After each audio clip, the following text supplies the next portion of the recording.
Buenas tardes a todos. Nos encontramos en la mesa 3 del Simposio de Filosofía y Vida Cotidiana dentro del 20º Congreso Internacional de Filosofía, Humanismo Incluyente y Filosofía y Bien Común, organizado por la Asociación Filosófica de México. Para la presente mesa tenemos 3 trabajos que serán presentados y después tendremos una ronda de diálogo para iniciar, pues para intercambiar y retroalimentar esta mesa. Mi nombre es Juan Vargas, soy miembro del seminario y estaré fungiendo como moderador en este momento. Los trabajos que se presentarán será aprender a filosofar para aprender a vivir, trabajo en un mundo intersubjetivo en empatía y análisis fenomenológico del método comparado en la ciencia política de Giovanni Sartori. Bien. La primera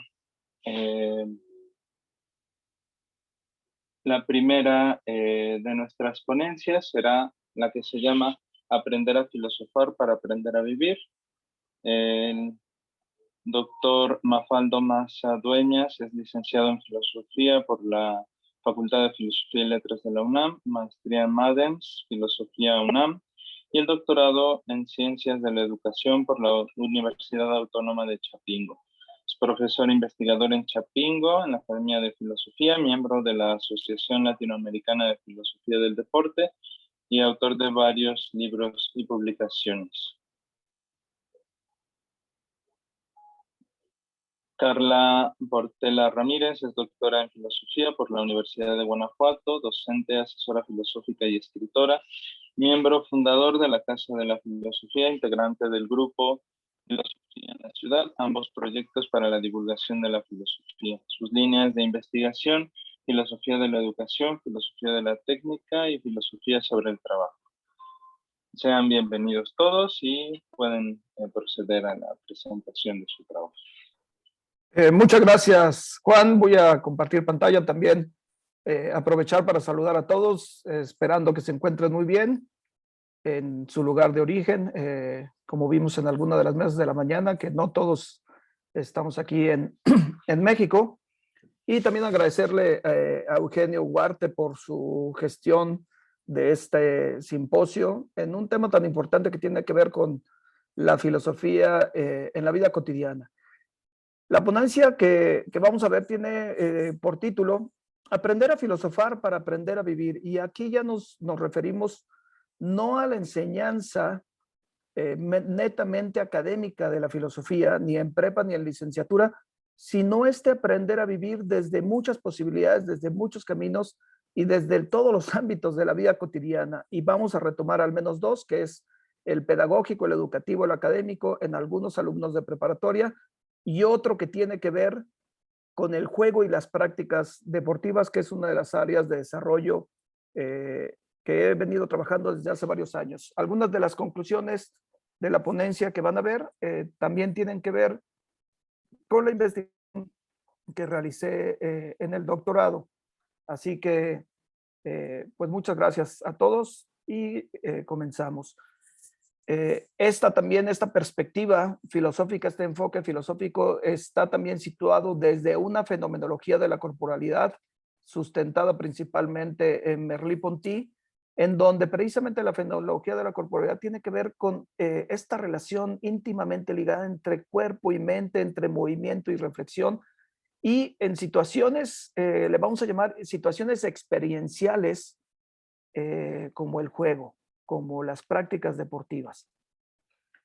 Habría que decir que una de las razones por las cuales nos ha interesado esta investigación, y creo que debe ser un objetivo cuando enseñamos filosofía, tengo la posibilidad de tener grupos de preparatoria, pero también cuando llevamos aprender a filosofar a otras áreas, aprender a filosofar nos invita a aprender a percibir las emociones, a distinguir las emociones y en la medida de lo posible a educar las emociones para tener mejores relaciones humanas, que es un tema esencial en todos los ámbitos de nuestra vida cotidiana. Emociones que van desde las que pueden situarnos en situaciones de estrés y conflicto, como el miedo, la incertidumbre, la desesperación, la desesperanza, el enojo, la ira, todas estas que ahora con la pandemia pueden haberse aumentado en diferentes ámbitos y en todos los rincones del mundo. Pero también no olvidar estas emociones que tienen que ver con la alegría, con la excitación, no solo a nivel corporal, que ahí entra el enfoque de la fenomenología del cuerpo, del movimiento, sino también que está íntimamente ligada con la capacidad de distinguirlas a través de la reflexión, del análisis, de la interpretación. Estas emociones, para poderlas situar en esta relación con el reflexionar, con el análisis, con la interpretación, Husserl y luego Merleau-Ponty, hay una categoría que utilizan ellos que se llama el mundo de vida. Y el mundo de vida es este ámbito en el cual se pueden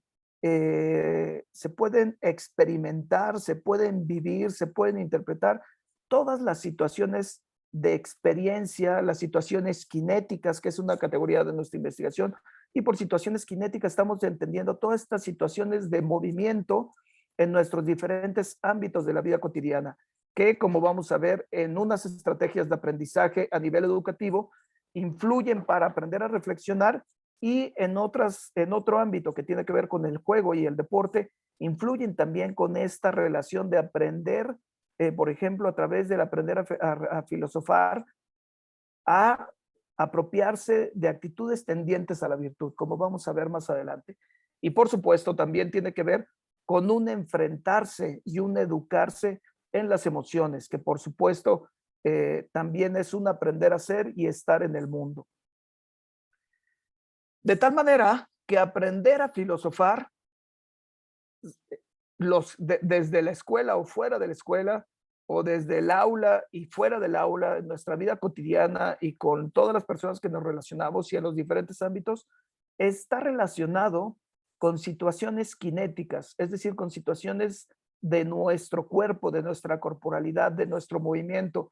Algo que menciona Merleau-Ponty, Husserl, y que es una verdad después de 50 años, no lo podemos hacer a un lado, es que nuestro primer contacto con el mundo es a través de nuestro cuerpo, de nuestra corporalidad, que por supuesto se ve íntimamente ligada con esta intuición y capacidad reflexiva y de análisis para precisamente distinguir todas estas cosas que percibimos y que sentimos. Pero también tiene que ver con las situaciones experienciales, que son estas situaciones que van dejando huella en nuestra vida, que van haciendo que nuestra vida tenga sentido, que nuestra vida tenga una dirección y por supuesto que van haciendo que nuestra vida, no podemos hacerlo a un lado, que nuestra vida sea lo más feliz posible, lo más alegre posible, que me parece que en esta investigación es un tema esencial. Es decir, a final de cuentas, aprender a filosofar tiene que ver con aprender a vivir. ¿Y para qué queremos aprender a vivir? Aunque suene a fórmula, para aprender a resolver los problemas de nuestra vida cotidiana y en la medida de lo posible y de cada quien, de sus circunstancias, situación, carácter, identidad, aprender feliz. Estas situaciones cinéticas, experienciales y vivenciales nos permiten ubicar este aprender a filosofar en aprendizajes que damos a veces tan entendidos en la escuela y fuera de ella, como experiencias, como aprendizajes emotivos, aprendizajes racionales, aprendizajes interpretativos, porque también aprender a filosofar tiene que ver, al menos cuando uno tiene la posibilidad de dar clases de filosofía, tiene que ver con decirle a los alumnos que ellos son los capaces, por supuesto, y que uno de los retos es que ellos sean los que encuentren las propias conclusiones, las propias interpretaciones de todos los temas. Uno está allí para dialogar, para discutir, para provocar, para motivar, pero en realidad uno de los secretos, me parece, de aprender a filosofar es que cada quien logre sacar sus propias conclusiones de los temas. Está bien apoyarse de autores, pero de nada nos sirve recitar los autores si no lo llevamos a la vida cotidiana desde nuestra propia perspectiva. Y en este sentido, todas estas situaciones corporales y reflexivas que están en este mundo de vida del cual llama Merleau-Ponty y que van otorgándonos en la medida que las experimentamos, que las vivimos, nos van otorgando este sentido y significación de los acontecimientos que rodean toda nuestra vida, que rodean los diferentes ámbitos de nuestra vida, hasta de las actividades más cotidianas en nuestro hogar, como las actividades que nos hacen ser hacia los otros y con los otros, como es el ir a trabajar, el ir a la escuela, el practicar un deporte, el practicar alguna actividad artística, cultural, política, etcétera. En este sentido, algunas de las conclusiones que logramos fue precisamente a través de estrategias de aprendizajes provocadas y motivadas por el juego, por la corporalidad, el movimiento y las prácticas deportivas, y también únicamente mencionar que estas estrategias de aprendizaje las realizamos durante 2 años y medio en alumnos de la Preparatoria Agrícola de Chapingo. En total, durante estos 2 años y medio tuvimos 20 grupos en total, aproximadamente con un total de 1,845 alumnos, lo que nos representó el 46% del total de la preparatoria de Chapingo. Es decir, durante 2 años y medio fue una muestra, al menos consideramos amplia, que nos fue dejando evidencias en fotografías, fotogramas, videos, evaluaciones, diagnósticos, que precisamente nos fue permitiendo ir interpretando estas evidencias. Y en este sentido, no olvidar que al lado de estas estrategias de aprendizaje significativo, le llamamos, que fueron motivadas con el juego, el movimiento y la corporalidad, también fue importante relacionarlas íntimamente con los contenidos cuando se enseña una materia de filosofía, en este caso, introducción a la filosofía, ética, lógica y filosofía de la ciencia, considerando y desde el enfoque de la filosofía que aprender a filosofar tiene que ver con aprender a vivir y tiene que ver con entender que esta relación de seres humanos en todas nuestras actividades es una relación de nuestro cuerpo con el mundo, con los demás, que está en constante movimiento y que ambas, el cuerpo y el movimiento, están íntimamente ligadas con un acto reflexivo y de análisis que podemos ir entrenando, que podemos ir educando, y por eso nos podemos atrever a mencionar que también se pueden percibir, distinguir y educar las emociones, sobre todo para nuestras relaciones humanas, empezando por uno mismo. Y en este aprender a filosofar, podemos entender que precisamente podemos ir dejando huella. Los alumnos pueden ir dejando huella de sus acciones.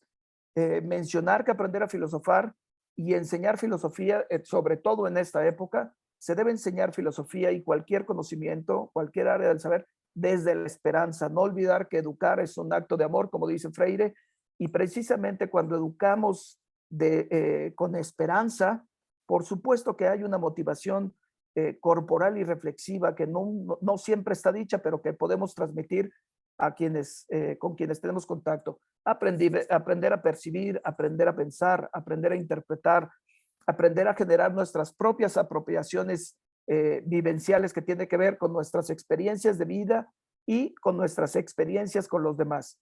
Y también todas esas experiencias de vida nos pueden permitir, hay una categoría de Bauman, nos pueden permitir identificar esto que Bauman llama el autor, es decir, que cada uno es responsable de ser el diseñador y el actor de su vida. Y si eso lo logramos, no solo en el salón de clase, sino fuera del salón de clase y en las diversas actividades cotidianas, entonces de alguna manera este aprender a filosofar está trascendiendo, tiene relevancia, porque además podemos aprender a desarrollar habilidades para la vida, sin importar si se van a dedicar a la filosofía o no, ya aprendieron habilidades para la vida en sus diferentes ámbitos de la vida cotidiana, que ahorita vamos a poner un ejemplo.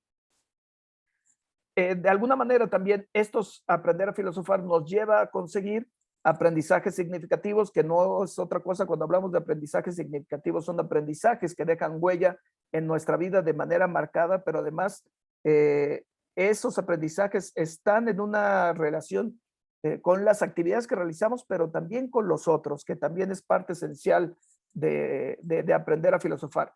Y por supuesto, lo que yo les comentaba, que si enseñamos desde la esperanza en los diferentes ámbitos y las diferentes cosas que podemos compartir, estamos aprendiendo de alguna manera todos al mismo tiempo, aprendemos a pensar, aprendemos a identificar las cosas que dan sentido y significado a nuestra vida, desarrollamos nuestras habilidades y facultades corporales e intelectivas y de alguna manera también vamos generando un horizonte de vida. La justificación, parte de la justificación filosófica de la investigación, como yo les comentaba al inicio, tiene que ver con esto de la fenomenología del cuerpo, identificada por Merleau-Ponty. Husserl y Merleau-Ponty en esta categoría del mundo de vida, que es el mundo, es el ámbito donde el ser humano identifica y le llegan todas estas percepciones en la vitalidad, todas estas percepciones que lo hacen sentirse vivo, que lo hacen atreverse a saber, que lo hacen atreverse a hacer, que lo hacen darse cuenta que se puede arrojar al mundo y que vale la pena arriesgarse en arrojarse en el mundo, identificando precisamente cómo el cuerpo, el movimiento, una conexión de la conciencia. Por eso es importante la fenomenología de la corporalidad, porque no podemos separar el cuerpo y el movimiento de la conciencia, de la reflexión. Están totalmente ligadas en todas las actividades que hacemos. Merleau-Ponty, por otro lado, habla en esta percepción y también es algo que desarrollamos, un estatus kinéstico, es decir, o kinestésico, cualquiera de los dos, que tiene que ver con que nuestro cuerpo y nuestro movimiento puede tener en los diferentes ámbitos de nuestra vida cotidiana una intencionalidad del acto. Y aquí ya estamos hablando que este aprender a filosofar está relacionado con los movimientos de nuestro cuerpo, pero hay una intención detrás del acto. Por eso es importante aprender a filosofar, porque precisamente nuestros actos tienen una intención que está considerada en este mundo de vida, entendiendo también que la percepción es una posibilidad afectiva, porque nos hace sentirnos vivos, nos hace sabernos vivos y que al mismo tiempo nos da sentido y significado de la experiencia vital. Por supuesto, entender que la relación del cuerpo y mente es un ejercicio no solo es un ejercicio dentro del pensar, dentro del filosofar, sino es un ejercicio en todas las actividades de nuestra vida cotidiana. Hay unas experiencias que se van desarrollando en todos los niveles sensoriales que nos permiten, que se permiten a través del cuerpo y el movimiento, pero también a través de la razón. Y todo ello precisamente con el objetivo también que cada uno sea capaz de ubicar e identificar su horizonte de vida. Y en la medida de lo posible que sea capaz de interpretar las diferentes cosas que le van pasando en la vida cotidiana. Hasta aquí, todo está dentro del ámbito educativo y académico. Sin embargo, quisiera comentar que uno de los enfoques que tuvo esta investigación es con una perspectiva, un enfoque filosófico que yo debo decir, y porque además me pasó en la licenciatura y en la maestría, que me vieron muy raro en la Facultad de Filosofía y Letra cuando les dije que me estaba dedicando a la filosofía del deporte y el juego. Me parece que es un enfoque de la filosofía que ha sido menospreciado en México y en Latinoamérica, en algunas regiones, no así en países de lengua inglesa y en Europa, porque una de las actividades que más realizamos los seres humanos todos los días en cualquier rincón del mundo tiene que ver con el juego, tiene que ver con el jugar. Y parece que cuando hablamos del juego, de jugar y de prácticas deportivas, pareciera que no merece una reflexión filosófica. Sin embargo, por supuesto que merece una reflexión filosófica. Y en esta explicación vamos a tratar de ver algunos ejemplos de cómo aprender a filosofar, de cómo relacionarse en el mundo de vida está íntimamente ligado. Podemos encontrar relaciones entre aprender a filosofar con el juego, con las prácticas deportivas. Entendiendo el juego, el jugar como un contacto con la vida. Cuando jugamos cualquier cosa, tenemos un contacto con nosotros, con los demás, con la vida, con las normas, con las reglas, con el aire libre, y si son juegos de masa, también con la dinámica lúdica o agónica del juego que se esté haciendo. El jugar es una posibilidad para aprender a ser. El jugar es una posibilidad para aprender a vivir. Y el jugar y la corporalidad, de algún modo, son siempre desde su primer registro histórico hasta el día de hoy, permite un aprendizaje experiencial y vivencial. Quien juega muchas veces sabe sentirse vivo, se siente vivo y hay siempre una experiencia que nos hace regresar al juego, al que nos guste. Y por supuesto, si los griegos, así como crearon la filosofía, fueron los creadores de estos juegos agónicos en sus diferentes ciudades, los más conocidos en la ciudad de Olimpia, que de allí viene que se llamen Juegos Olímpicos, tiene que ver precisamente con esta relación también inmediata que sabían los griegos del cuerpo y de la mente, que también lo podemos ver, por ejemplo, en el juego de pelota. El juego de pelota en las comunidades prehispánicas y mesoamericanas también tenía una relación inmediata con, no solo con el sentido del juego, sino con el sentido de religiosidad, el sentido de la existencia misma, tanto en el juego de pelota mesoamericano y prehispánico como en el caso de los juegos principalmente Olimpia. También mencionar que en esta perspectiva del jugar hay un filósofo español, José María Cajigal, que es uno de los filósofos más importantes con respecto a la filosofía del deporte, menciona que el deporte y el juego es una propiedad metafísica del hombre. Y yo les quisiera comentar que en el caso de Cajigal, este despliegue que hubo del deporte español vino precisamente porque Cajigal estuvo dentro de la Secretaría de Educación Pública de España en los niveles básico, medio básico y universitario. Y estamos hablando de los 60, 70, 80, que precisamente ubicó al juego y las prácticas deportivas como una enseñanza que tenían y necesitaban de una reflexión filosófica, porque además el juego implica, como podemos ver en pantalla, aprendizajes experienciales, es decir, hay una apropiación inmediata con nuestros sentidos, hay una apropiación sensorial,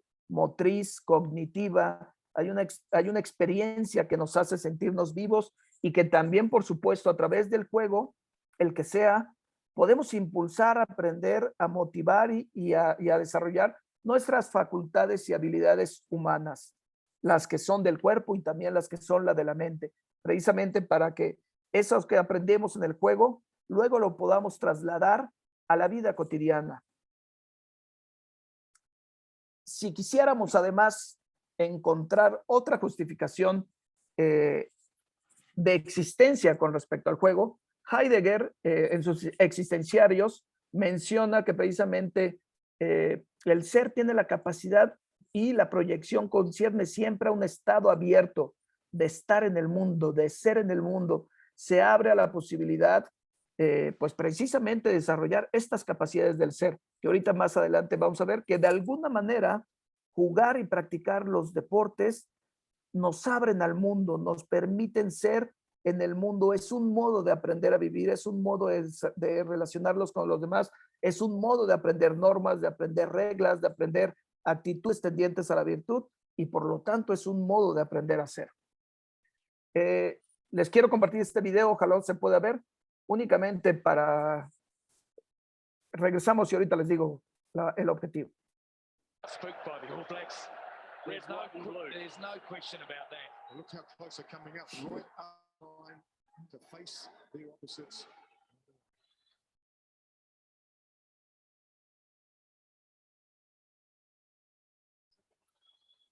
It's the hooker. Looks right from you. Sit back and enjoy.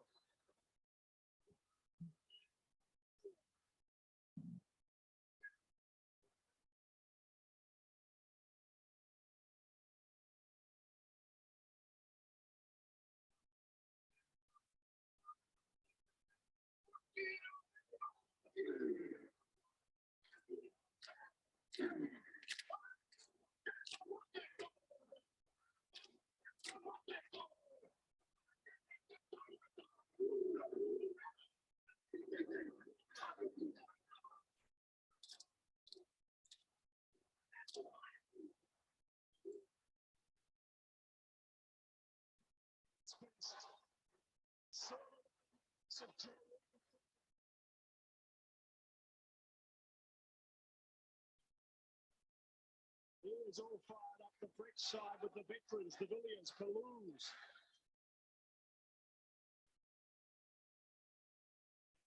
Stacey, who Seguramente todos hemos alguna vez visto la jaca, que es famosa y la hicieron famosa precisamente el equipo de rugby profesional de los All Blacks, la selección de Nueva Zelanda. Sin embargo, sabemos que todas estas personas originarias de Nueva Zelanda en sus diferentes actividades de la vida cotidiana realizan la jaca.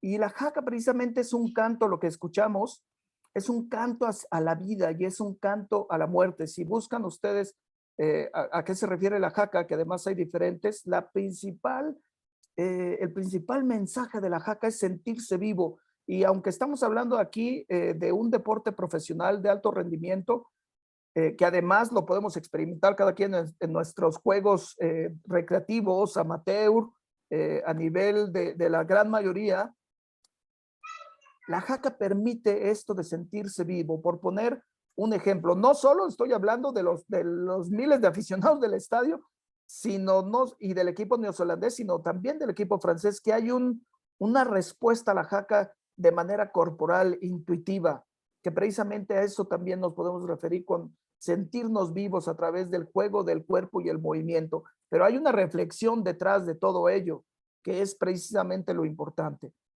Por también mencionar algunos ejemplos de cómo sirve aprender a filosofar y llevar lo que aprendemos en el juego a través de la vida cotidiana. En pantalla tenemos estas chicas en una final de softball en la NCAA en Estados Unidos, donde el equipo de blanco iba ganando por 3 carreras, el equipo de rojo batió, esta chica que la viene cargando, batió un jonrón. Cuando llega a la primera base, se disloca el tobillo y la regla del softball es que ella necesitaba pisar el home para anotar la carrera. Y como estaba lastimada, ya no podía correr. Y el equipo defensivo se dio cuenta, el equipo de blanco, pues que si no anotaban la carrera, empataban.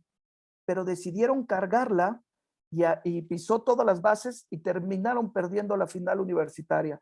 Cuando le preguntaron a la directora de esta universidad, de la Universidad de Blanco, que qué pensaba, dijo de manera inmediata que estaba orgullosa, que era mucho más importante que ganar o perder el hecho de que estas muchachas ya tenían y habían hecho una reflexión que era más importante que ganar o perder. Está la reflexión de aprender virtudes, de aprender actitudes y habilidades ante la vida, de respetar al contrario, de respetar normas, de respetar reglas. Dice, porque al final del cuento el juego se queda allí. Lo que se llevan del juego a la vida cotidiana es lo importante. Y en este sentido podemos decir que precisamente la corporalidad, la reflexión del juego nos permite aprender a percibirnos a nosotros mismos, aprender a conocernos, aprender a reinventarnos a través del reto, a través de las dificultades, a través de las situaciones de estrés que generan, por ejemplo, los juegos de competencia, que precisamente uno aprende a controlar los nervios, la emoción, y no lo vemos, pero aprender a controlar los nervios y la emoción hay implícita una reflexión filosófica, hay un aprender a pensar, un aprender a filosofar para educar el cuerpo, para educar las emociones. Por supuesto que también algo aquí esencial, aprender a elegir. Y uno de los graves problemas que tenemos como humanidad es que no hemos aprendido muchas veces a aprender a elegir, hasta a veces en las actividades más sencillas de nuestra vida, que también a través del juego podemos aprender a elegir, sobre todo en situaciones difíciles de estrés y de miedo. El otro ejemplo que les quiero colocar es estos dos corredores en el 2013, Iván Fernández, que es el corredor de verde, un corredor español, iban en una carrera de cross country en España, en Málaga, y cuando llegaron a los 50 metros, el corredor africano, Mabula, que había sido el tercer lugar en las Olimpiadas de Londres, se desconcentra a los 50 metros y deja de correr porque piensa que ya llegó a la meta. Iván Fernández, que durante el último kilómetro lo fue siguiendo, se dio cuenta de ello y en lugar de rebasarlo y ganar, le toca el hombro, como podemos ver, y le señala la meta. Termina ganando el africano, en segundo lugar el español. La prensa española lo criticó muchísimo y cuando fueron y le preguntaron que por qué había hecho eso, dijo, bueno, lo único que tengo que decir, ¿qué hubiera pensado mi mamá y mis maestros si yo hubiera ganado de esa manera. Es decir, más importante que ganar o perder está toda esta formación, todo este pensar y este reflexionar sobre las cosas importantes de la vida que van más allá de ganar o perder, que tiene que ver con el saber conducirse, con el respetar al otro, el aprender a normas, el aprender reglas y el aprender que tomar decisiones que podemos aprender a tomar decisiones del juego, las podemos llevar a la vida cotidiana. Precisamente acciones éticas, acciones axiológicas a través de las actividades lúdicas y agónicas, que nuevamente en este sentido volvemos a retomar a Bauman, que nos pudieran permitir aprender a diseñar la vida que queremos y aprender a ser los actores de esa vida que queremos. Y por supuesto entender que como actuamos en el juego y en las prácticas deportivas, actuamos en la vida cotidiana y viceversa.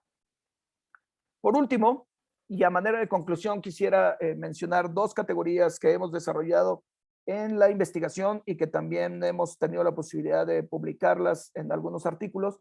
Una tiene que ver con, obviamente, jugamos con la palabra latina y luego traducida al castellano de Descartes, de pienso, luego existo. Aquí la llevamos al juego, luego existo. Es decir, en la medida en que podemos jugar todas las personas, en esa medida podemos aprender nuevos modos de ser, nuevas maneras de ver la vida, sin importar el juego, sin importar si es lúdico, agónico,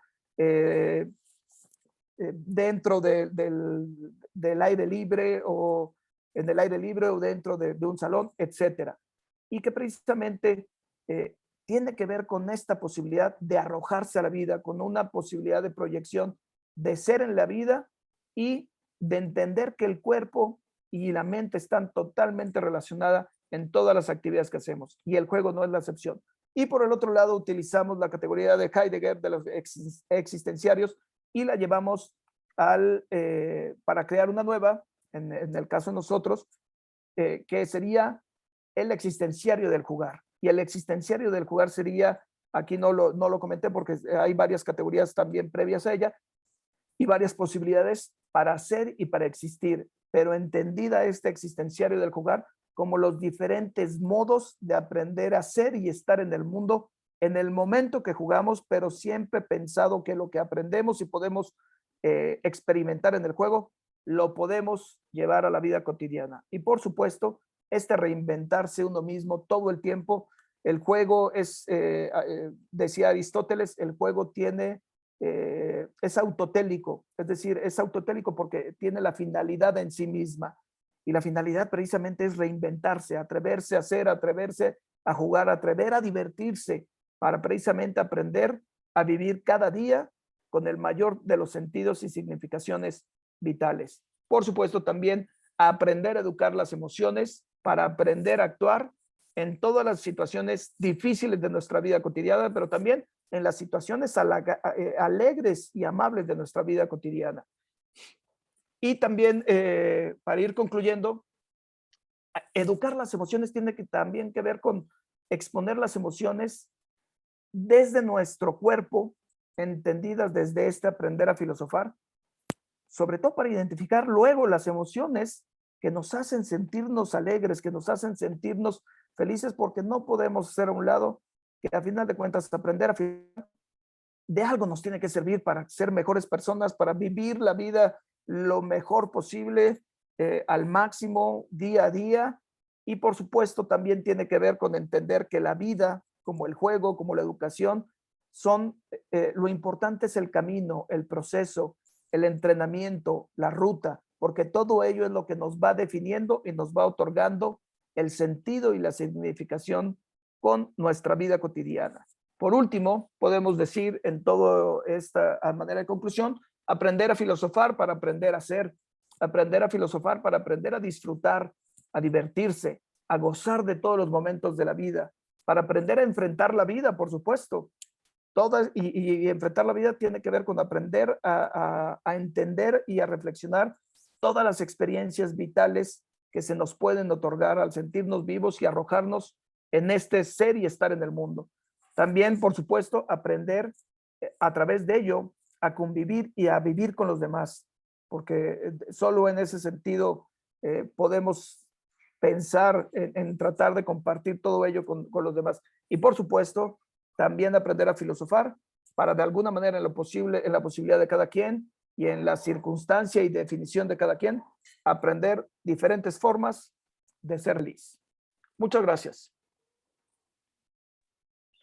Muchas gracias, doctor, por la presentación. Agradecemos los comentarios que por medio de redes sociales puedan sumarse a la discusión posterior que tendremos. Procedo a presentar a nuestro siguiente ponente, Yair Moreno. Es estudiante de Ciencias Políticas de la Facultad de Ciencias Políticas y Sociales de la UNAM y también es estudiante de Filosofía de la UAM Iztapalapa. Él nos presentará un trabajo sobre, a ver, un segundo, sí, un trabajo sobre el análisis fenomenológico del método comparado en ciencia política de Giovanni Sartori.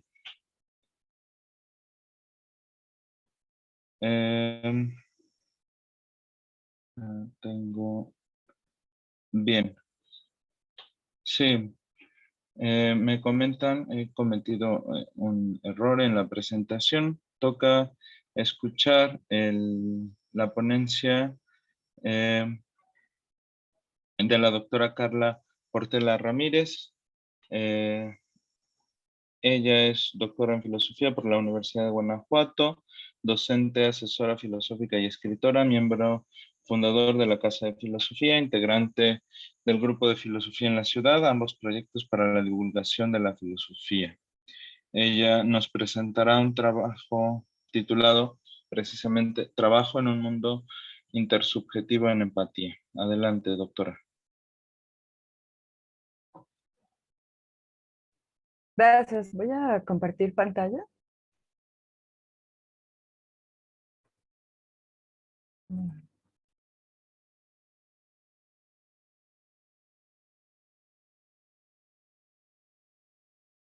Bueno, antes de comenzar, quisiera agradecer al comité organizador de este 20º Congreso de la Asociación Filosófica de México. Agradecer también al Seminario de Estudios Básicos de Fenomenología Trascendental, que propuso este simposio, ¿no?, de filosofía y vida cotidiana, coordinado por el doctor Antonio Sirión. Muchas gracias también al staff, porque bueno, me imagino todo el trabajo que esto implica cuando es presencialmente y quizás aún más cuando es de manera virtual, como en esta ocasión. Bueno, por un lado, esta presentación que daré busca responder al título del Congreso, ¿no?, que es Humanismo Incluyente, Filosofía y Bienestar Común. Asimismo, por otra parte, tal vez, quisiera aportar con esta presentación a la reflexión sobre la racionalidad y eticidad de la práctica cotidiana. Y bueno, cuando estoy hablando de práctica cotidiana, vida cotidiana, lo común, pues pienso inmediatamente en el trabajo, ¿no? De hecho, pues me preguntaría qué hay más común y cotidiano que el trabajo, ¿no? La necesidad de trabajar para vivir, para subsistir, y que todos de alguna u otra forma hemos trabajado, trabajamos o hemos. Antes también de iniciar, quisiera mencionar que el objetivo principal es cuestionar los hábitos, como se mencionaba en la presentación del simposio, hábitos, conocimientos entendidos como costumbres, tradiciones y usos que tenemos en el ámbito laboral y que se manifiestan en nuestras relaciones interpersonales, justo, ¿no?, en ese orden laboral. También quisiera decir que esta ponencia hace parte de mi investigación doctoral, que fue filosofía sobre el trabajo, y que a su vez está de una u otra forma influida o refleja una investigación que concluí el mes de junio pasado sobre el trabajo colectivo, el tequio, como forma de vida precisamente en los pueblos originarios, específicamente en los pueblos chatinos de Santa Cruz, Sensontepec, Oaxaca. Bueno, entonces, ahora sí que he dicho esto, comienzo. Quisiera que tuviéramos en mente como punto de partida, hablando de mundo de vida, la correlación que hay entre el ser humano y el mundo, ¿no? Cómo de esta correlación se instaura el mundo de la vida cotidiana, que se caracteriza, en mi opinión, por ser actividad. Y cómo este mundo de la vida tiene un eje rector, una práctica configuradora, en el sentido de que determina el resto de las actividades y el lugar que cada individuo ocupa dentro de la sociedad. Este eje rector considero que es el trabajo, ¿no? La práctica discursiva laboral, y que debe ser analizado en su racionalidad y en su eticidad, más ahora que por la situación mundial que atravesamos, la epidemia, se ha evidenciado, ¿no?, la necesidad de resignificar el trabajo en nuestras vidas. Parece ser que esta, si el eje rector de la vida cotidiana es la desigualdad y la injusticia social, y el eje de esa vida cotidiana es el trabajo, pues este tendría que ser cuestionado, ¿no? Decíamos, su racionalidad y su eticidad. De hecho, bueno, me llama la atención, o lo vería yo quizás tal vez como un punto de coincidencia con la ponencia del doctor Maza Dueñas, la perspectiva que él plantea sobre el jugar, creo que yo le equipararía con el trabajar. El trabajar también como una categoría antropológica, como una propiedad metafísica del individuo, como mencionó el doctor, y que también es una posibilidad de ser, de estar, de aprender a vivir. Y que por lo tanto, igual que el jugar, estoy de acuerdo, exigiría una reflexión filosófica. De hecho, no sé qué tanto todo esto que se aprende, este modo de ser y estar que se aprende cuando somos niños en el acto de jugar, se ve manifestado, ¿no? Se refleja cuando somos ya adultos en el acto de trabajar. Bueno, ahora bien, en torno a la racionalidad del trabajo, lo estoy enfocando desde el marco, como desde la teoría crítica, ese sería el marco teórico, y hablaríamos de dos racionalidades, ¿no? La que podríamos decir que está vigente, la razón instrumental o subjetiva, donde el trabajo es concebido como un simple medio de subsistencia, ¿no? Trabajamos para subsistir, generalmente suele representar una carga, ¿no? Algo de lo que si pudiéramos escaparíamos. Y quizás esto se debe principalmente a que la actividad productiva está sometida a criterios de eficiencia y rendimiento, ¿no? Hay que producir más en el menor tiempo posible, y esto a su vez está vinculado a valores económicos, a lo material. En contraparte, aunque complementariamente, a la vez, estaría la razón crítica, que reconoce al trabajo como medio de subsistencia, es la actividad que nos permite producir los bienes necesarios, ¿no?, materiales para subsistir. Entonces reconoce esa dimensión del trabajo como medio, aunque lo complementaría con la consideración del trabajo como un fin en sí mismo, ¿no?, por el que el individuo se hace humano, se descubre a sí mismo en sus habilidades, aptitudes, crea su identidad, se une a otros para generar, para construir, para crear, integra así una comunidad. En este punto, digamos, de la racionalidad, la propuesta sería complementar esta vivencia del trabajo como medio con una vida de trabajo como fin en sí mismo por el que nos hacemos humanos. Nos descubrimos a nosotros mismos y nos unimos a otros, nos sentimos parte de, ¿no? Genera también un sentimiento de pertenencia. Sobre la eticidad del trabajo, el marco crítico desde el que lo enfoco seguiría siendo la teoría crítica. Parece ser que, por lo general, el ambiente laboral pues es un ambiente de competencia en el que nos sentimos extraños y ajenos, ¿no? Pareciera ser que los otros pues son solo otros que están ahí también trabajando. Nos olvidamos muchas veces de su ser como personas, ¿no?, como seres humanos. No nos sentimos parte de estas otras personas, e incluso nos sentimos ajenos al espacio, ¿no?, en el que trabajamos. De hecho, tengo la impresión de que la mayoría de las personas, son muchas, separan la vida del trabajo de su vida personal, ¿no? Pareciera ser como si el trabajo no fuera su vida, sino solo es el momento en el que se ganan el dinero y su vida, ¿no? Es justo la que está fuera del trabajo. Cuando pasamos más de 8 horas, ¿no? Trabajando diariamente, esta separación entre la vida laboral y la vida personal, pues termina siendo, desde mi perspectiva, frustrante.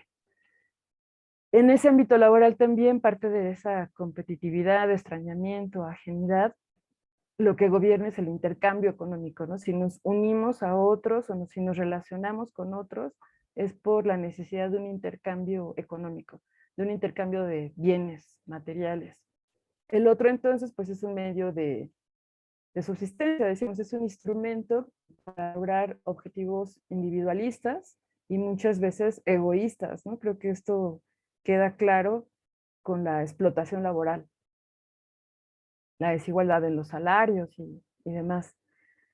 Otra situación que se observa en el ámbito laboral actualmente es que las relaciones interpersonales que entablamos, la comunicación que se da entre las personas, que más que vistos como personas son vividos como individuos, ¿no? Otros sujetos, son realmente o en su mayoría transacciones, negociaciones de orden lucrativo, ¿no? Nos comunicamos, nos relacionamos con otros por la utilidad, la ganancia que esto nos puede dar. Desde esta perspectiva instrumental, el trabajo del trabajo no se puede dar, digamos, una sociedad auténticamente humana, ¿no? Con igualdad y con justicia social. Si vemos al otro como un medio para lograr objetivos individualistas y la actividad productiva solo como un medio de subsistencia, ¿no? Un medio para obtener dinero y dinero para obtener bienes materiales para subsistir, es difícil que podamos integrar una sociedad, una comunidad genuinamente humana, ¿no? En la que realmente haya un bienestar común. Falta comprensión y falta empatía en esta visión instrumental. Por eso hablaba de complementarlo con una visión crítica, ¿no? Donde el trabajo también es fin en sí mismo. Y de ahí viene entonces lo que sería la propuesta de esta ponencia. Partiendo de la idea de que el individuo constituye la sociedad, porque es él quien con su conciencia intencional constituye y dota de sentido el mundo, que aquí estaría la parte fenomenológica. Si el punto de partida es esa correlación entre subjetividad que implica intersubjetividad, es entonces en el individuo, digamos, que se debe de gestar esta nueva visión sobre el trabajo. En el trabajador, por decirlo así, se puede dar una revolución en el sentido de que le dé otro sentido a su actividad productiva y a la de los otros, no tanto o no solo como un medio de subsistencia, como una forma de ganar dinero, sino el trabajo también como un servicio al otro, como una donación personal, ¿no? Un dar de mí al otro para su bienestar. En ese sentido se trata de una autoformación, de una nueva subjetividad e intersubjetividades fundadas en esa conciencia plena de nuestra socialidad, de nuestra coexistencia e interdependencia. Desde esta perspectiva, pues no hay un bienestar, sino es común, ¿no? No hay un bienestar personal, individual, sino considero al grupo, a la comunidad. Si se da esta revolución en el trabajador, o a la par se da, digamos, una resignificación del trabajo. El trabajo ya no sería solo para conservar mi vida, ¿no? Y desarrollar mi propia vida, sino de la de los otros también. Y al hablar aquí de los otros, pues es donde vería yo en mi pensamiento la influencia de lo que he aprendido sobre el trabajo colectivo en los pueblos originarios. Que esos otros no solo son las otras personas, ¿no? Sino que también son todos los otros seres vivos que hay en el mundo, en este mundo de la vida, ¿no? Que el trabajo es una forma de relacionarnos no solo entre personas, sino con la naturaleza. El trabajo sería entonces también una forma, una actividad para conservar, desarrollar, reproducir la vida, para socializar, compartir lo que somos, compartirnos y aportar al bienestar común. Que en suma, pues esa sería la propuesta, ¿no? Trabajar o considerar el trabajo dentro de un mundo intersubjetivo, ¿no? Conscientes de esa socialidad, de esa coexistencia e interdependencia, empática, que aquí habría, o se podría, ¿no? Profundizar en qué estamos entendiendo por empatía, intersubjetividad empática, aunque bueno, aquí doy por hecho que se vincularía con la fenomenología de Husserl, ¿no? Y con Edith Stein. Todo esto para conservar, reproducir y desarrollar la vida en su diversidad, ¿no? Decíamos que no solo es mi vida y la de los otros seres humanos, sino de la naturaleza en general. Pero bueno, esa sería toda mi exposición, tratando de ser breve. Gracias por escuchar. Muchas gracias, doctora. Agradecemos su participación en esta mesa. Finalmente, presentamos a nuestro tercer expositor, es Yair Moreno. Él es estudiante de Ciencias Políticas de la Facultad de Ciencias Políticas de la UNAM y estudiante de Filosofía de la UAM Iztapalapa. Él hará una presentación del análisis fenomenológico del método comparado en la ciencia política de Giovanni Sartori. Adelante, Jair. Muchas gracias, Juan. Y primero agradecer al comité organizador de este 20º Congreso y a los miembros del Seminario de Estudios Básicos de Fenomenología Trascendental, ya que ustedes fueron como la puerta, ¿no?, que me llevó a conocer a quienes estén de espectadores en la ponencia. La preocupación principal, digamos, de esta ponencia es acerca de la cientificidad de la ciencia política, es decir,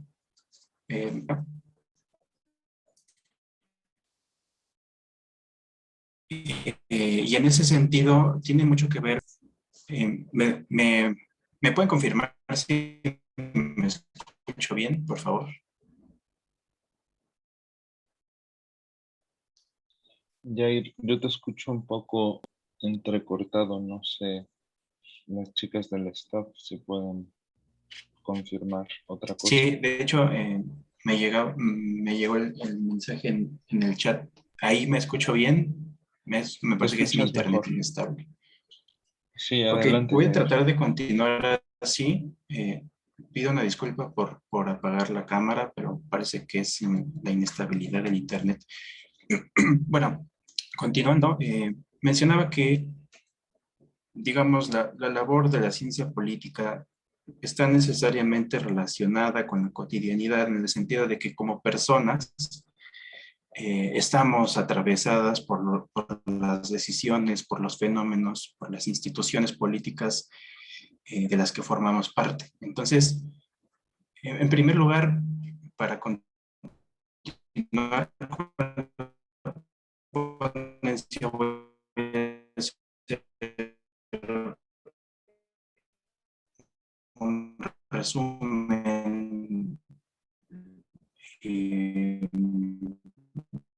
más o menos simplificado sobre la considerar que plantear los fundamentos no solo de la ciencia, sino de la filosofía misma con el observado, ¿no? Pareciera que la pretensión de Husserl es regresar a la idea de una primera filosofía, ¿no? Y esto, ¿cuál es el motivo? Es decir, ¿cuál es la razón de crear una primera filosofía? Bueno, pues la visión acrítica, ¿no? Sobre todo poner como rigurosas, entre comillas, en el sentido matemático del término, es decir, estas ciencias que se valen de un lenguaje matemático para explicar fenómenos de la realidad, ¿no? Digamos, explicar sus objetos de estudio. Entonces, esta posición, señala Husserl, es propia, ¿no? Esta posición acrítica de estas ciencias rigurosas. Por lo tanto, rigurosas y entre comillas es esta incapacidad que tienen para comprender, digamos, las experiencias que tenemos como seres humanos sobre el mundo. El otro señalamiento de Husserl, que es el que también me parece importante, es que estas ciencias se refieren al mundo como dado previamente, ¿no? Sobre todo las ciencias empíricas, ¿no? Dan al mundo como dado de antemano. Y en ese sentido se olvidan o dejan de lado que ellas mismas también son elementos de este mundo.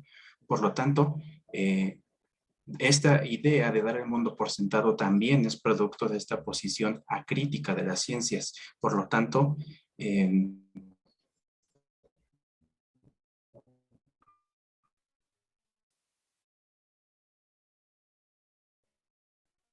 ahí podría estar una posible preocupación de Husserl, y aquí es donde va, me parece, nacer propio de Husserl, sí va a desarrollar al menos de manera mucho más completa que su fundador, que es Descartes, este carácter radical es de Descartes. Y ese carácter radical está basado en esta búsqueda de una a partir del cual pues se pueda volver a edificar, ¿no? El conocimiento. Entonces, si recordamos las meditaciones metafísicas de Descartes, esta primera verdad es el cogito, ¿no? Es decir, el cogito en Descartes va a ser el origen de todo conocimiento, ¿no? Al respecto, en la segunda meditación, Descartes dice, haciendo referencia a la idea del genio maligno, dice, y engáñame cuanto pueda, que nunca conseguirá que yo no sea nada mientras piense que soy algo. De manera que, habiéndolo sopesado todo exhaustivamente, hay que establecer finalmente que esta proposición yo soy, yo existo, es necesariamente verdadera cada vez que la profiero o concibo. Entonces, ahí está esta idea, ¿no?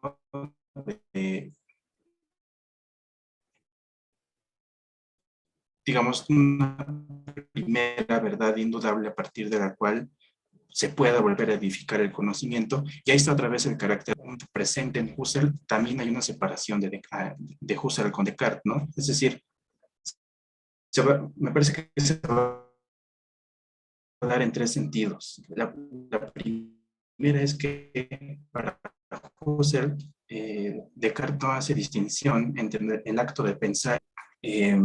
Por otro lado, esta separación también se va a dar en términos de la intencionalidad, que Husserl retoma de Brentano, porque esta intencionalidad no aparece muy clara tampoco en Descartes, ¿no? En el sentido en que el pensamiento, y digo pensamiento en un sentido amplio, digamos que abarque proposiciones, juicios, percepciones, pero también fantasías, sueños, recuerdos, voliciones también, este pensamiento lo es del objeto pensado, ¿no? Es decir, no se puede hablar digamos, como de un pensamiento en sí, sino únicamente de un pensamiento, en tanto que es un pensamiento del objeto pensado. Entonces, ahí hay otra separación de Husserl con Descartes. Y la otra es que si bien para Husserl Descartes descubre la subjetividad trascendental, al mismo tiempo la abandona, es decir, Descartes nunca da el paso que sigue después de haber descubierto esta subjetividad trascendental. Y para Husserl, esta idea de la subjetividad trascendental va a ser importante para definir el ámbito puro de la conciencia. Porque en este ámbito puro de la conciencia es en lo que va a estar basado el método fenomenológico de la reducción trascendental, ¿no? Por lo tanto, digamos que esta reducción trascendental, como lo define Husserl, es como la puesta entre paréntesis bueno, ahorita voy a ahondar más en esto, ¿no? Pero esta puesta entre paréntesis tiene el objetivo, ¿no?, de ir más allá de una actitud natural de un ser humano que vive en un mundo que acepta, es decir, de un mundo que da por sentado. Pero ¿qué es esta puesta entre paréntesis? Digamos, ¿cuál es el objetivo, no?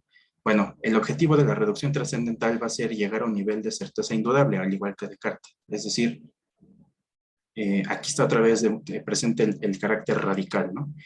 Y este, digamos, nivel de certeza indudable va a ser revelar el ámbito puro de la conciencia con el objetivo de dar cuenta que toda determinación empírica que se encuentre dentro de la esfera del mundo tiene necesariamente una característica en la esfera de la conciencia pura.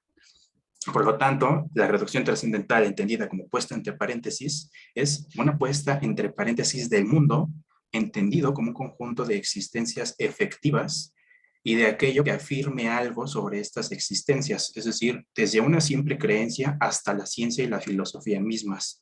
Es decir, se va a anular o se va a desconectar de sus posiciones de ser y existencia todo aquello que se encuentre no solo fuera de mí, sino hasta yo mismo, ¿no? Es decir, yo como un ser psicofísico voy a estar en esta puesta entre paréntesis.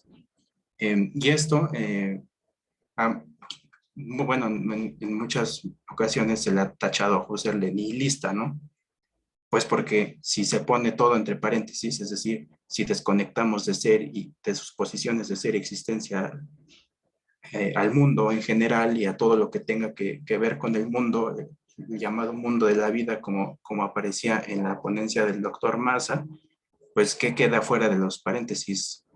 Parecería que queda nada, ¿no? Y esta afirmación, aunque suene plausible, es falsa en el sentido de que lo que queda fuera de estos paréntesis no es nada más y nada menos que esta conciencia purificada, ¿no? Por eso es una reducción trascendental, porque trasciende a todo aquello que damos por sentado en esta actitud natural. Al respecto, también es importante señalar que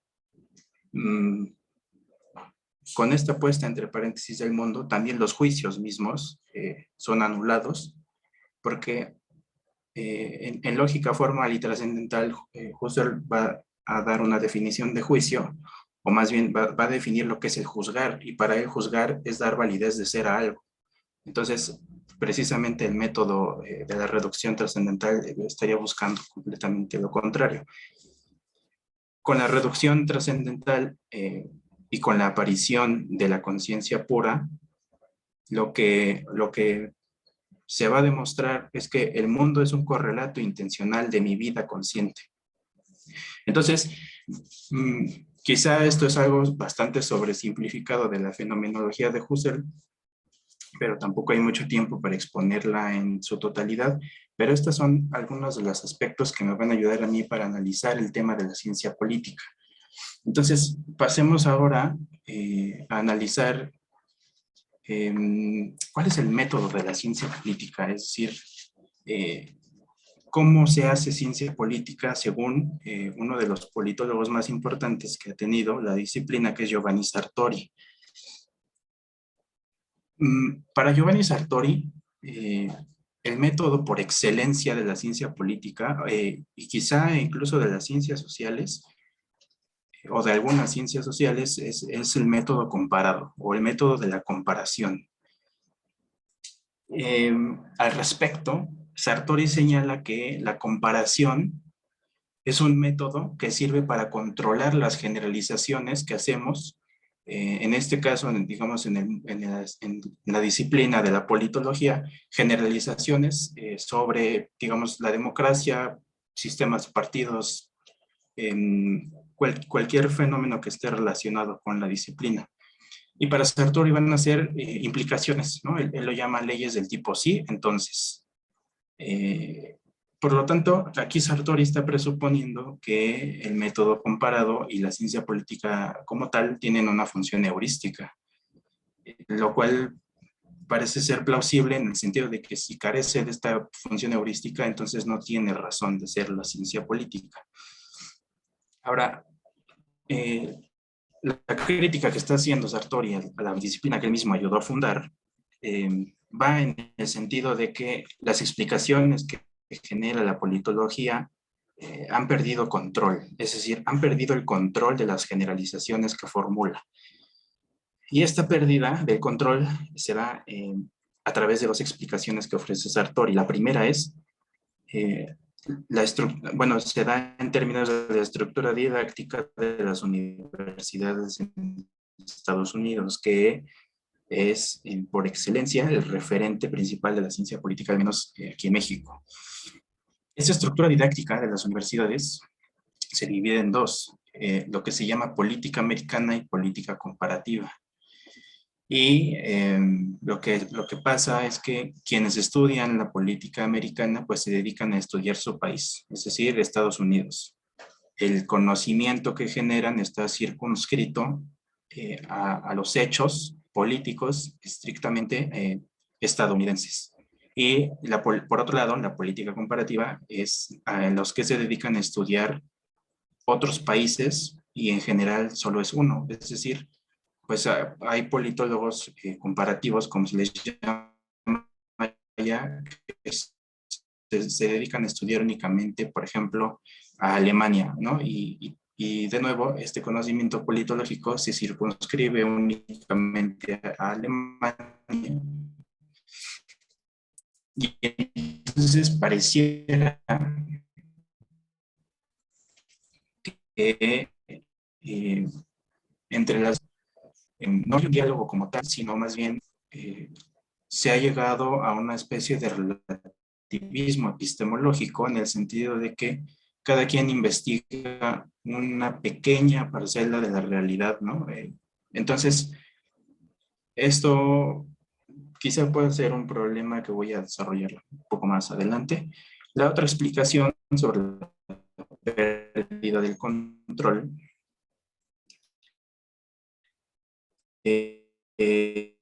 tiene que ver con que no hay una claridad respecto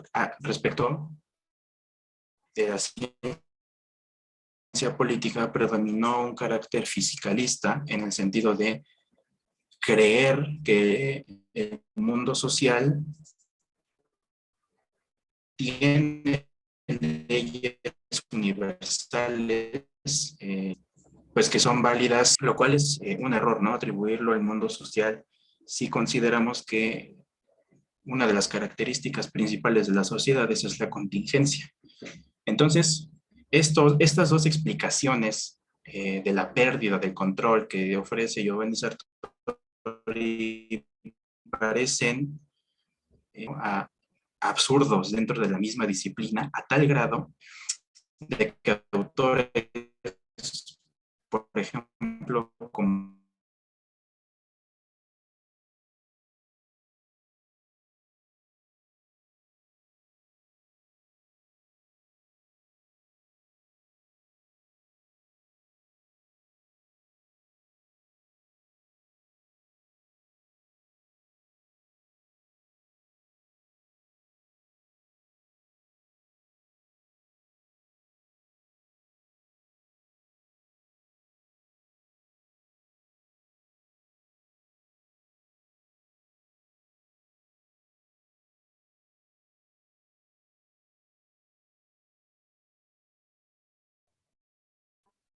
Ya no se escucha. Yair, ¿tú nos escuchas? Parece que tuvimos un pequeño dificultad técnica.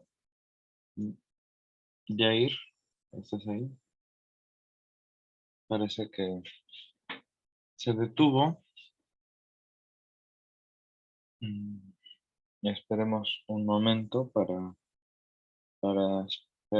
ver si se puede volver a conectar. Les pido un minuto de su paciencia.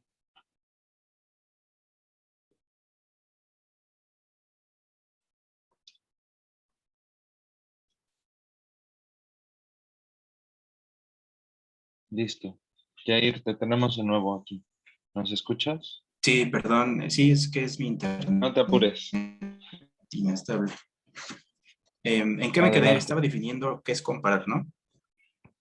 Sí, así es. Bueno, entonces, si comparar es controlar, entonces controlar se puede definir como verificar o falsificar. Si una generalización que tomamos se corresponde con los hechos o con los casos a los cuales se aplica. Por ejemplo, este es un ejemplo que pone Sartori, ¿no? considérese esta generalización. Los sistemas presidenciales son sistemas de gobierno fuertes. Pues, ¿cómo vamos a saber si es verdadero o falso? Bueno, pues para saberlo hay que echar mano del método comparado, ¿no? Es decir, comparar una serie de sistemas presidenciales en todo el mundo y de esa manera podríamos establecer si son sistemas de gobierno fuertes o no. Ahora, esta idea del método comparado es para Sartori importante porque no es una idea que nace de él, es una idea que nace de la sociología de Durkheim. Para Durkheim, la sociología comparativa, dice Sartori, no es una rama de la sociología, es más bien la sociología misma en la medida que intenta explicar los hechos. Entonces, de la mano de Durkheim, hay otros dos autores que se llaman Laswell y Almond. Ambos concuerdan con la misma idea, ¿no? Es decir, el enfoque científico, al menos en algunas de las ciencias sociales, es un enfoque inevitablemente comparativo. Por lo tanto, podemos concluir que si la ciencia política es una ciencia, entonces es comparativa en su enfoque. Y Sartori está de acuerdo con esto, ¿no? Sartori cree que el fundamento científico entonces de la ciencia política se encuentra en este método, ¿no? De comparar. Y al respecto, este método comparado es para Sartori la solución de una serie de problemas que la disciplina ha venido enfrentando al menos en los últimos años. Además de las que ya mencioné sobre esta idea de solamente investigar un solo país y no salir de ahí, y de no tener ni idea de qué es lo que se quiere controlar. Entonces, como solución a otros problemas, Sartori hace una caricaturización de la disciplina y menciona que algunos autores que se han dedicado a estudiar pues, hechos políticos a lo largo y ancho del mundo, producen perros gato, dice, ¿no? Esa es una caricaturización, es decir, producen conceptos que no existen o crean conceptos nuevos para adaptarlos a sus explicaciones. Entonces, estos perros gato, dice Sartori, son 4, o hay 4 maneras de producir un perro gato. Y el primero le llama el parroquialismo, que no es nada más que estudiar un solo país, ¿no? Es circunscribirse a los fenómenos sociales y políticos de un solo país y no salir de ahí. Lo cual, de nuevo, pues parecería conducir a esta idea del relativismo, ¿no? Epistemológico. La segunda manera de hacer un perro gato es una clasificación incorrecta. Es decir, meter en una misma bolsa dos conceptos que aparentemente son iguales o son parecidos, pero que, digamos, en los hechos son bastante distintos. Por ejemplo, consideremos a la Unión Soviética, ¿no? En la época del estalinismo, y consideremos a México a lo largo del siglo XX. Si hacemos esta idea de la clasificación incorrecta, diríamos que tanto la Unión Soviética como México tienen un sistema monopartidista, ¿no? En el sentido de que pues, en la Unión Soviética estaba el Partido Comunista y en México pues estaba el PRI, ¿no? ¿Verdaderamente tendríamos que decir esto? Pues no, porque el sistema monopartidista únicamente apunta a la existencia de un solo partido, y una correcta clasificación tendría que decir que México es un sistema de partido hegemónico, no único, como sí lo sería en la Unión Soviética. Entonces, digamos que clasificar incorrectamente estaría basado en una serie de, digamos, métodos erróneos o estándares erróneos que pueden derivar en este perro gato de Sartori. El otro es el gradualismo, ¿no? La otra manera de hacer un perro gato, según Sartori, es el gradualismo. Y esta idea del gradualismo es considerar que todas las diferencias que pudiéramos establecer entre un objeto A y un objeto B son de grado. Es decir, estaríamos en una escala de grises. Y en ese sentido, si fuéramos gradualistas, pues diríamos que Corea del Norte es menos democrática que México, ¿no? Pero de ahí no podríamos decir nada más. Entonces, de nuevo, aquí aparece esta idea del relativismo, ¿no? Parece que la idea del relativismo es o más bien el problema del relativismo es algo muy presente, ¿no? En la manera de hacer ciencia política. Y la última manera de hacer este perro gato, ¿no? Es el alargamiento, dice Sartori, el alargamiento de los conceptos. Es decir, atribuirle a un concepto cualquier significado, ¿no? Es decir, usar un concepto de manera indiscriminada y que llegue a tal grado de que eso signifique cualquier cosa, ¿no? Por ejemplo, pensar que la democracia es ser libre, ¿no? O pensar que lo democrático es tener la capacidad de tomar decisiones por uno mismo, o digamos este sentido, ¿no? De rebajar la objetividad serio de los conceptos por un uso indiscriminado a tal grado de que significan casi cualquier cosa. Por lo tanto, estas ideas del perro gato pues son conceptos inventados, ¿no? Que digamos, quienes hacen ciencia política inventan y que los inventan con el objetivo de adaptar o adaptarlos a las explicaciones e investigaciones, ¿no? Son, digamos, como conceptos ad hoc. Y esto, entonces, no es más que una opinión, ¿no? Digamos, estamos en el nivel de la doxa, ¿no?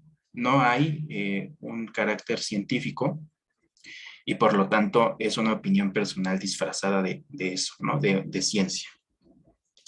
Entonces, ahora con esto acabo a la parte de, digamos, la crítica de Sartori. Ahora voy a tratar de hilar las dos partes, la parte de la fenomenología y la parte del método comparado como fundamento de la ciencia política, ¿no? Como fundamento científico. Y al respecto, voy a retomar muchos de los planteamientos de Alfred Schutz. En algún momento de las ciencias sociales se discutía si las ciencias sociales tenían que incorporar el método de las ciencias naturales con este objetivo, ¿no? De volverlas rigurosas y con la idea de que esto sería una cientificación de las ciencias sociales.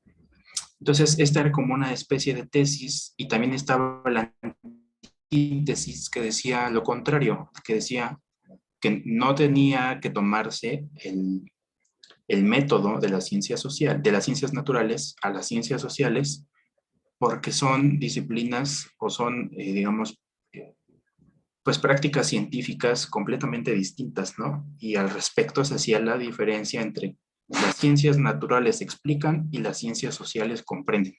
Entonces, al respecto, Alfred Schutz dice, en contra de esta, digamos, de esta idea de si tomar o no el método de las ciencias naturales, dice que sin importar si se trata de una ciencia natural o social, debe de existir un conjunto de reglas de procedimiento científico.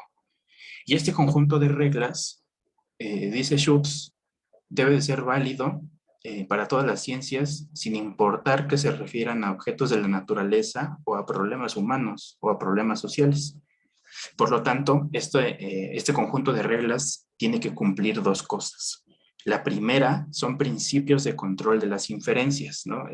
Esto más o menos está en sintonía con lo que pensaba Giovanni Sartori acerca de comparar para controlar.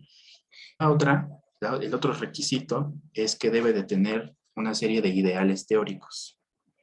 Y esta serie de ideales teóricos serían la unidad, la simplicidad y la universalidad, cosa que son ideales completamente ausentes en la labor de la ciencia política. Como ya mencionaron las ponencias del doctor Massa y de la doctora Portela, aquí hay algo que se llama el mundo de la vida, ¿no? Husserl.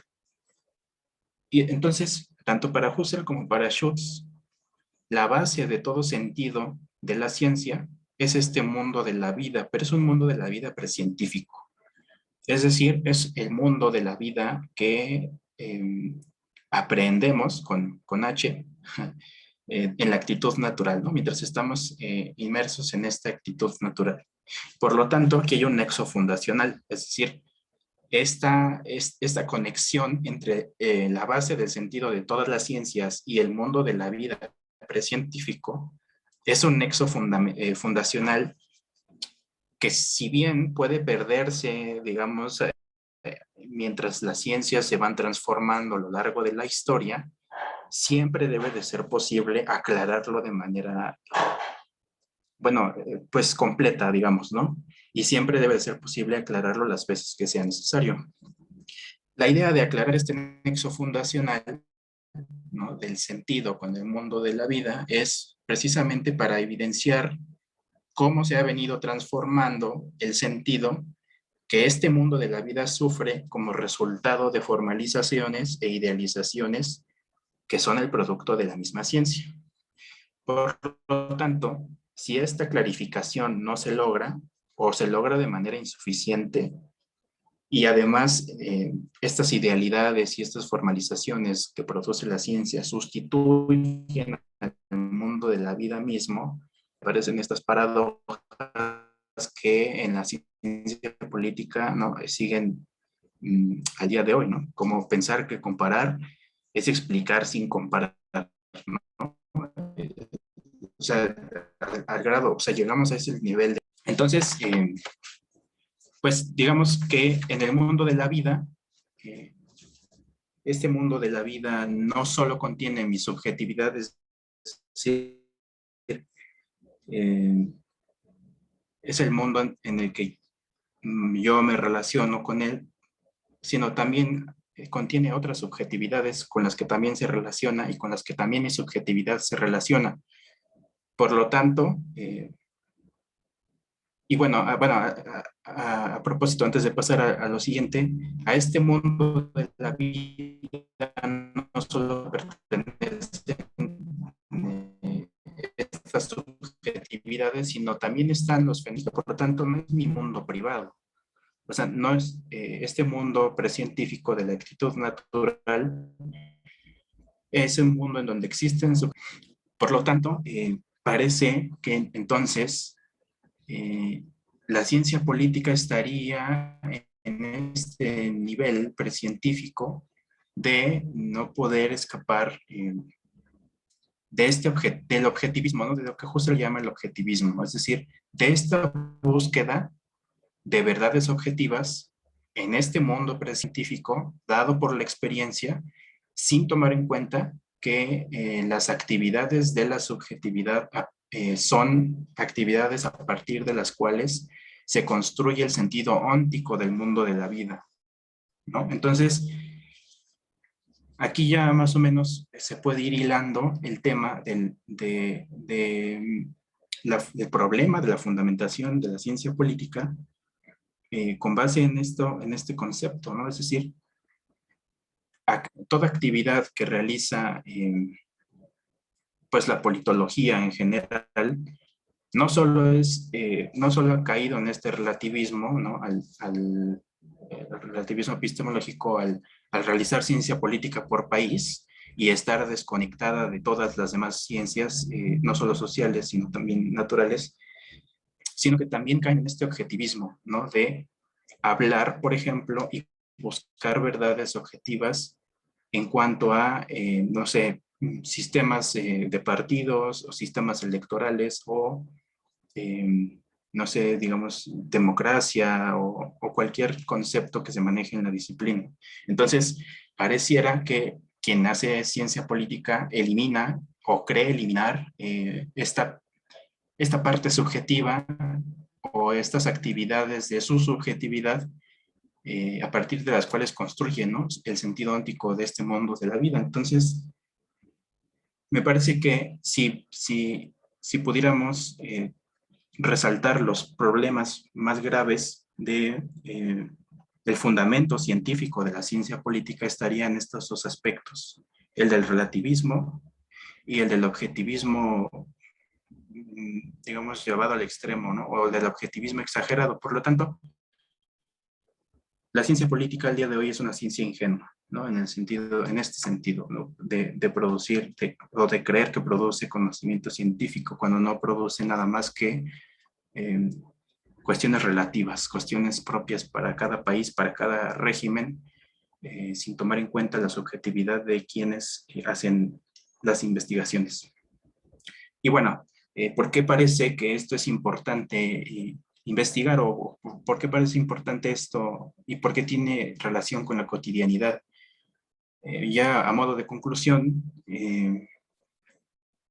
pues los fenómenos políticos son parte de este mundo de la vida, así como lo es el deporte y así como lo es el trabajo también, ¿no? Estamos como personas atravesadas por esta serie de aspectos, ¿no? Del mundo social y en particular sobre, digamos, la parte política, pareciera que es algo con lo que estamos íntimamente relacionados como personas, ¿no? Es decir, cualquier decisión, cualquier fluctuación en los sistemas políticos, bueno, en el caso de México, en el sistema político de México, necesariamente nos va a impactar en nuestra vida.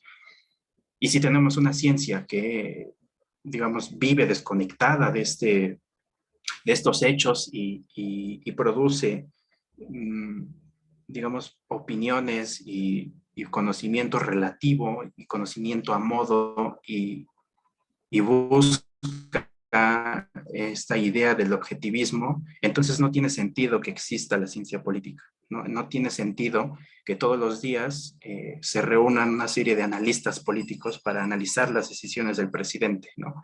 Si de todas formas no hay una conexión directa entre la labor supuestamente científica con este mundo de la vida, ¿no? Entonces, nuevamente me disculpo por las fallas del internet, por apagar la cámara y con eso concluyo mi ponencia.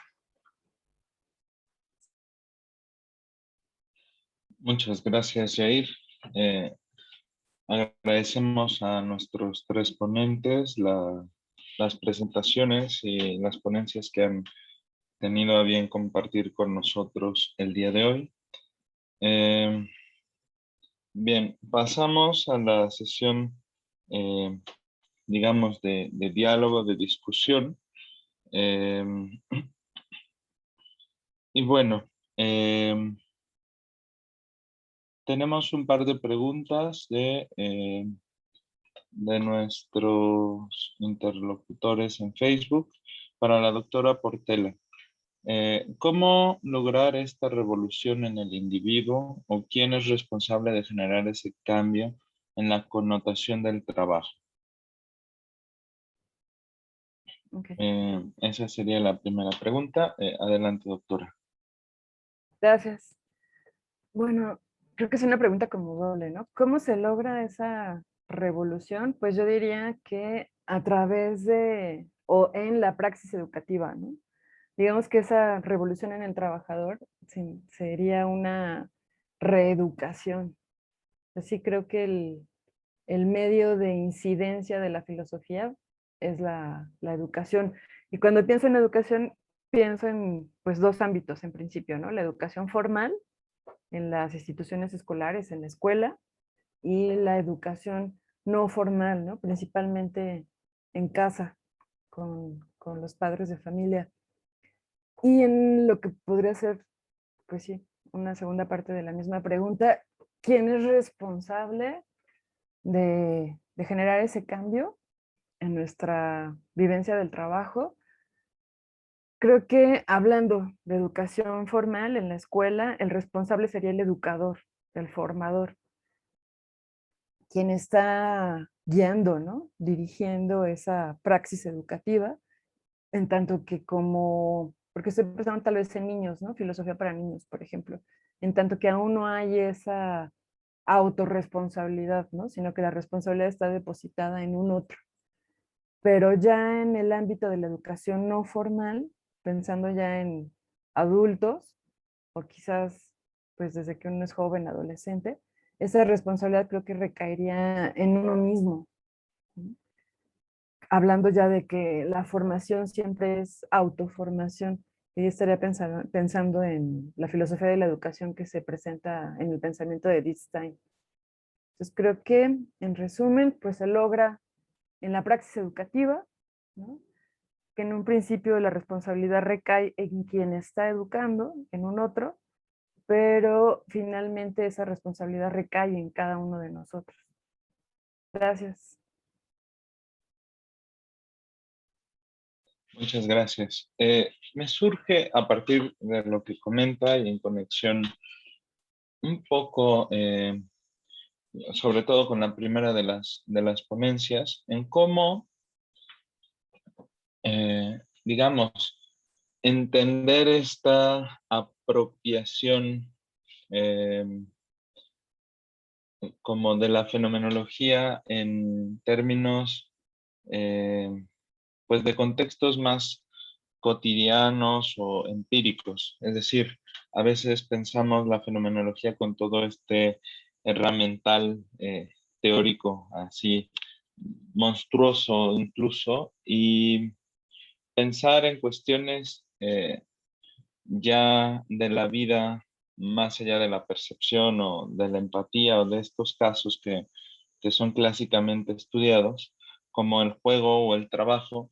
¿Cuáles, digamos, serían las repercusiones aplicadas o los rendimientos aplicados que podrían tener estos desarrollos? O sea, ¿qué podemos esperar que siga en esta investigación? Eh, Ahorita, si quieres, yo te contesto la pregunta que pudiera estar en los dos ámbitos y en diferentes ámbitos. Y yo creo que son dos niveles. Uno, habría que identificar esta filosofía rigurosa, académica, de investigación, de la tradición filosófica, y habría que identificar este aprender a filosofar para la vida cotidiana. Y me voy a referir a la primera, porque esa es la que tenemos acceso todos. Y en este aprender a filosofar en la vida cotidiana, en relación íntimamente ligada con el jugar, a final de cuentas, la fenomenología es explicar los fenómenos de la vida humana, es explicar lo que nos pasa a nosotros en el mundo de vida, en la vida cotidiana. Y si cada uno de nosotros, a la hora de jugar cualquier cosa, ustedes imagínense lo que les guste jugar, hay una manifestación de ustedes mismos en el juego y en relación con los demás. ¿Y hasta dónde puede llegar esto? Pues es un estudio inacabado, es un estudio con un montón de posibilidades, de potencias de investigación a nivel académico, a nivel científico. Entonces, la verdad es que al menos eh, esta filosofía del juego y del deporte creo que merecería mayor atención de la gente que se dedica a la filosofía en México. Al menos trataremos de abrir camino en ello y bueno, como sucede en otros horizontes, porque la verdad es que es una actividad esencialmente cotidiana y merece una reflexión filosófica por todas las explicaciones fenomenológicas que se pudieron presentar. Muchas gracias.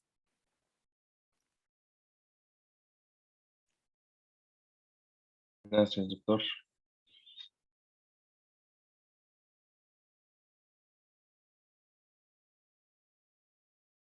Bien, no teniendo más preguntas de nuestros espectadores en Facebook, abrimos el espacio a los participantes y a los mismos ponentes por si surgen inquietudes o, bueno, digamos, para suscitar también el diálogo entre nosotros, que es siempre bueno en los coloquios y en los simposios de filosofía. Abrimos este momento. Si alguien tiene alguna pregunta o quiere participar, este es el momento. Sí, yo quisiera, no sé, preguntar al doctor Maza qué, qué piensa sobre este paralelo que me parece a mí que se podría establecer entre el jugar y el trabajar, ¿no? Hablando del juego justo cuando, bueno, que suele ser así como lo pensamos, ¿no? Que jugamos de niños y de adultos ya no, cuando en realidad quizás seguimos jugando, ¿no? Quizás con otra conciencia, pero sigue siendo tal vez un juego.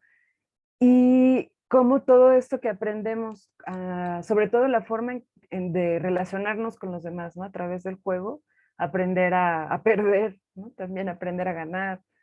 Todo esto que aprendemos al jugar, cómo se ve reflejado ya en nuestra vida, digamos, de adultos, al trabajar. No sé qué piensa sobre este paralelo. De antemano, yo también te iba a preguntar algo parecido, porque en el momento que mencionaste tú en tu ponencia este paralelo con el trabajo, me pareció muy interesante, te agradezco la pregunta y voy a tratar de contestártela y al mismo tiempo reflexionar sobre lo que tú decías, porque me parece que tiene mucha relación en varios sentidos. El primero, por supuesto que como uno aprende a jugar desde niño y va pasando por sus diferentes etapas, todo lo que uno va aprendiendo, evidentemente uno lo traslada a la vida laboral. Y nos vamos a topar con que, y entrando a tu trabajo, me parece que uno de los problemas que tiene que ver con el trabajo que se puede trasladar al deporte profesional es que muchas personas en este país no tienen el trabajo que quisieran tener. Y entonces, como no tienen el trabajo que quisieran tener, que es una realidad evidente, por supuesto que no son felices y por supuesto que la afirmación que tú haces me parece muy correcta, porque separan su vida laboral de su vida privada cuando su trabajo es parte de su vida, no la podemos separar. Lo mismo en este caso sucede con el juego, nuestra posibilidad lúdica de querer divertirnos y de querer acercarnos y de sentirnos vivos a través del juego, porque además es una manera de relacionarse con los demás, por supuesto que va definiendo nuestro carácter, nuestra personalidad. Ahorita que decías esto de aprender a ganar en la pregunta, me surge a mí en la situación en la que vivimos en este país, que pareciera que estás contra mí o conmigo, pareciera que o gano o pierdo y no hay, existe solo blanco y negro, ¿no? Y no es así la vida no solo es ganar y perder, no es blanco y negro, la vida tiene un montón de matices, la fenomenología, si algo podemos aprender de la fenomenología es eso, no hay absolutos y quien piensa en absolutos, habría que tener cuidado con estos pensamientos absolutos, porque en el trabajo y en el juego no se dan estos absolutos. Ganar o perder, que también sucede en el trabajo, ganar o perder solo es una consecuencia, una circunstancia evidente de un juego agónico, de un juego de competencia.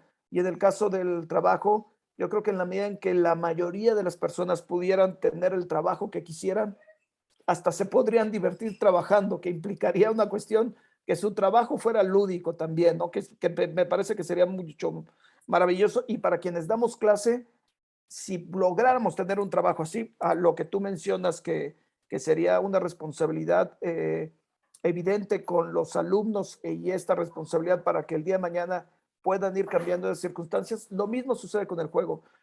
En la medida en que aprendemos a través del juego las normas, las reglas, el respetar al otro, el respetar a los jueces, el respetarnos a nosotros mismos, el tratar de ser honestos sin importar el resultado. Y ya vimos que hay atletas en el alto rendimiento que lo hacen y que vale la pena hacerlo, pues mucho más la gente que practicamos un deporte amateur o cualquier niño y desde la tercera edad que juega cualquier cosa, creo que valdría la pena. Y la verdad es que merecería también, así como menciono que merece la pena una reflexión filosófica del juego y el deporte, me parece también que, como tú mencionas, merece la pena una reflexión filosófica. Muchas verdades que damos como evidentes del trabajo y que no lo son, porque es parte de nuestra vida, como tú bien mencionabas. No sé si te contesté la pregunta. Sí, muchas gracias. Muy amable. Al contrario.